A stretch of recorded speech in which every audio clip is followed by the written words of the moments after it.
Good day, we are Group 2 and we'll be discussing about Salmonella typhi. Here's a quick overview of Salmonella typhi. Salmonella typhi is a multi-organ pathogen characterized to inhabit the lymphatic tissues of the small intestine, liver, spleen, and the bloodstream of infected humans. The disease is referred to as typhoid fever. The genus Salmonella is a member of the family Enterobacteriaceae. So today, we'll be discussing about its characteristics, pathogenesis, and pathology. So first, we'll be discussing about its morphology. Salmonella typhi is a rod-shaped bacterium with a size of 1 to 3 micrometer by 0.5 to 0.6 micrometer. Arrangement of cells is arranged singly or in pairs. This bacterium is motile and also flagellated with peritrichous flagella arrangement. Salmonella typhi is a non-sporing bacterium and also a non-capsulated bacterium. Salmonella typhi or S. typhi have no complex nutritional requirements and readily grow in an ordinary media like nutrient agar medium. Commonly, the NAM and McConkey agar medium is used for the cultivation of Salmonella typhi in laboratory. For the isolation from feces, selenite F broth and XLD medium are commonly used. The optimum temperature for the cultivation of Salmonella typhi in the laboratory is 37 degrees Celsius. S. typhi can survive at 4.129 pH but the maximum growth observed around 6.5 to 7.5, slightly acidic to slightly alkaline pH. Also, the pH requirements vary as per the strain of Salmonella typhi. Salmonella typhi is an aerobic bacterium, grow best in the presence of oxygen, and it is also a facultative anaerobic organism, can grow in the low oxygen environment. Pathogenesis. Pathogenesis is the manner of development of a disease. There are two typhoidal Salmonella serotype, typhi and paratyphi. They are causative agents, but they are causative agents of different diseases. Typhi is the causative agent for typhoid fever, and paratyphi is the causative agent of paratyphoid fever. Paratyphoid fever is the milder version of the typhoid fever. These two serotypes are highly adapted to humans and have no other known natural host. If there is an infection, however, it implies acquisition from a human source. So, kapag may nakita kayong signs or symptoms, ibig sabihin nakuha from a human. Mean infective dose in humans is 10 to the power of 5 to 10 to the power of 8 salmonellae. Infectious dose in typhoid fever, however, is significantly lower. Perhaps it can be less than 10 to the power of 3 organisms. Host factors that contribute to the resistance to Salmonella are gastric acidity, normal intestinal microbiota, and local intestinal immunity. Enteric fever, also known as typhoid fever. Typhoid fever is a bacterial infection that can spread throughout the body, affecting many organs. Without prompt treatment, it can cause serious complications and can be fatal. It can cause by a bacterium called Salmonella typhi, which is related to the bacteria that cause Salmonella food poisoning. Major cause morbidity and mortality, food-waterborne disease, and incubation period is 10 to 14 days. These are the signs and symptoms of typhoid fever. First, constant fever, defined as fevers lasting more than 10 to 14 days. Second, constipation.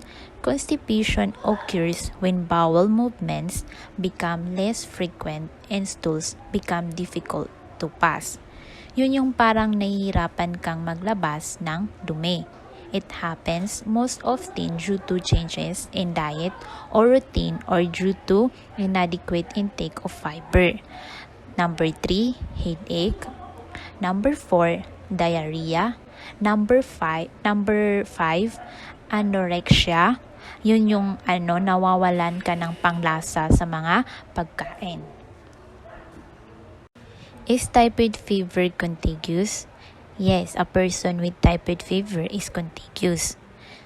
An affected person can pass the bacteria out of their body in their stools, or less commonly in their urine. The person can continue to carry the bacteria in their intestinal tract even after the acute phase of the disease is over. This is known as the carrier stage, and it may last for an extended period of time. Contamination of the water supply can, in turn, taint the food supply. The bacteria can survive for weeks in water or dried sewage. There are several antibiotics available to treat typhoid fever, and these are the common antibiotic. The first one is ciprofloxacin, azithromycin, ceftriaxone. How do people get typhoid fever? Work in or travel to area where typhoid fever is endemic. So if you're traveling to areas where typhoid fever occurs, get immunized first. Number 2, work as a clinical microbiologist handling Salmonella typhi bacteria. So you must be careful with handling Salmonella typhi in laboratory. Wear your complete PPE always. Have close contact with someone who is infected or has recently been infected with typhoid fever. And the last one, drink water contaminated by sewage that contains typhi. What is the prognosis of typhoid fever? With appropriate antibiotic therapy, most patients recover from the disease. However, 30% of people who do not receive therapy will die. Annually, in the United States, there are about 300 to 400 cases and only 1 or 2 deaths each year. Most of those who got sick had failed to receive a vaccination prior to travel. There is a concern that multi-antibiotic resistant strains of bacteria are becoming more common worldwide. As per transmission of Salmonella typhi, it is spread from person to person via fecal-oral route or the ingestion of contaminated food or water, and also due to lack of proper hand washing. This bacteria can survive the acidity of the stomach due to their acid tolerance genes, which allows it to pass through. Then it travels through the digestive tract, the small and large intestine, invading and multiplying in the mucous membrane of the intestinal cells, specifically the epithelial cells. The infected cells of the intestine then release a pro-inflammatory cytokines, causing an inflammatory response, which is called now the gastroenteritis. Dun yung mapifeel ng patient yung abdominal pain and severe diarrhea. It can also enter the blood, termed as bacteremia, causing enteric fever, which makes way to spread to the liver, spleen, bone marrow, which causes the systemic disease.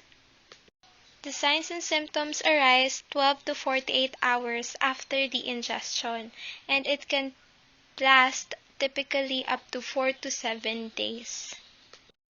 In this part of the presentation, we will recap or wrap up the disease caused by Salmonella typhi. Also, we will discuss the laboratory tests, epidemiology, and treatment in the said pathogen.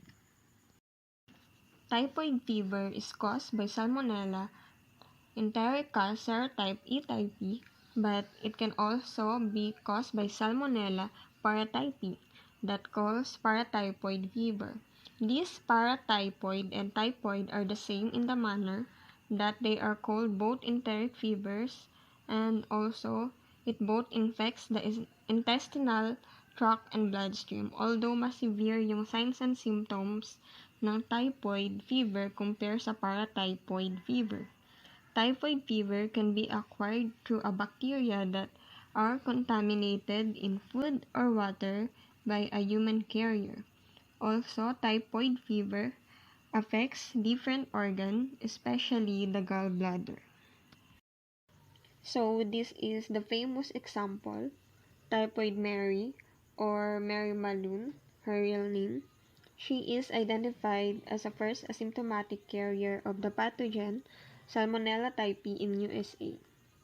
She is a cook that believed to have infected 53 people with typhoid fever. So let's move on to pathology and pathogenesis. First, the pathogen will multiply in gallbladder, then it will spill into intestine and it infects Peyer's patches. Then, magkakaroon ng inflammation and mag-undergo ng necrosis. After nun is magkakaroon ng typhoid ulcer that will cause hemorrhage. And then yung duration ng typhoid fever is 3 to 4 weeks and yung incubation period niya is 7 to 14 days. Signs and symptoms of typhoid fever. This includes malaise, headache, constipation, bradycardia, enlarged spleen and liver, fever, uh, rose spots, the rash that occurs in up to 30% of infected people with salmonella. And this is characteristically rose spots are seen in untreated typhoid fever, and this usually occurs between second and fourth week of illness. And the other symptoms is gallbladder inflammations in other organ because salmonella has the ability to invade the gallbladder epithelial cells, so causing damage to the gallbladder. And the laboratory tests that help to diagnose patients with typhoid fever are hematological investigations, bacteriological investigation, biochemical test, slide agglutination test, and lastly, the serological test. In hematological test, the leukocyte, lymphocyte, and monocyte will be elevated. And as for bacteriological test, first we have the stool culture, which the stool is cultured in tetrahydrogenate broth and incubated for 2 hours and see if there are growth of Salmonella typhi. In urine culture, the urine was collected in sterile container about 40 to 50 ml, and the 10 mm of fresh urine is subjected to enrichment in selenite F broth, and it will be inoculated in double strength selenite F broth incubated overnight and subculture on MA and BA plates for bacterial growth. And as for the bone marrow culture, which is the most sensitive test for Salmonella typhi. For blood culture, this occurs early in the disease. Blood culture are positive. In biochemical test, H2S positive, citrate utilization test positive, and indole negative.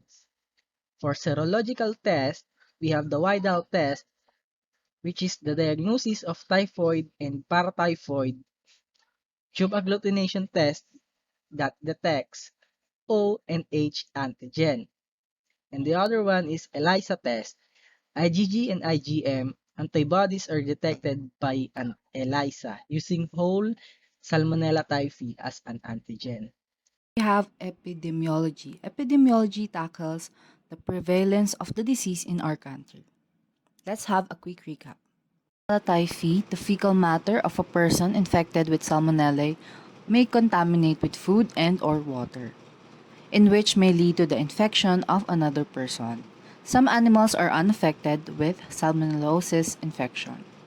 Also, there are animal feeds that contain antimicrobial drugs hoping to prevent bacterial infections such as salmonella, in which may backfire due to the proliferation of drug-resistant salmonella. Milk and fish may also be infected with salmonella if not properly pasteurized. Some shellfish may also be infected due to contaminated water. DOH monthly reports of January till August 2019 issue on food and waterborne disease conducted by the Epidemiology Bureau of Public Health Surveillance Division. As of January 1 till August 31, 2019, there was a 63% increase of confirmed typhoid fever cases from 221 cases in 2018 to 361 cases in 2019. Most of the reported cases were from the following regions. Region 9 with 72 people infected or 20%, and Region 8 with 69 people infected or 19%, with BARMM or the Bangsamoro Autonomous Region of Muslim Mindanao with 56 people infected or 16%, and Region 7 with 39 people infected or 11%, and Region 2 with 29 people infected or 8%. The rest of the cases can be seen in the tabulated form in the image. The Salmonella antimicrobial therapy of invasive Salmonella infections is with ampicillin, trimethoprim, sulfametazole, or third-generation cephalosporin. For multiple drug-resistant Salmonella typhi, empiric treatment with a carbapenem, azithromycin, or both agents for suspected typhoid fever. It's recommended.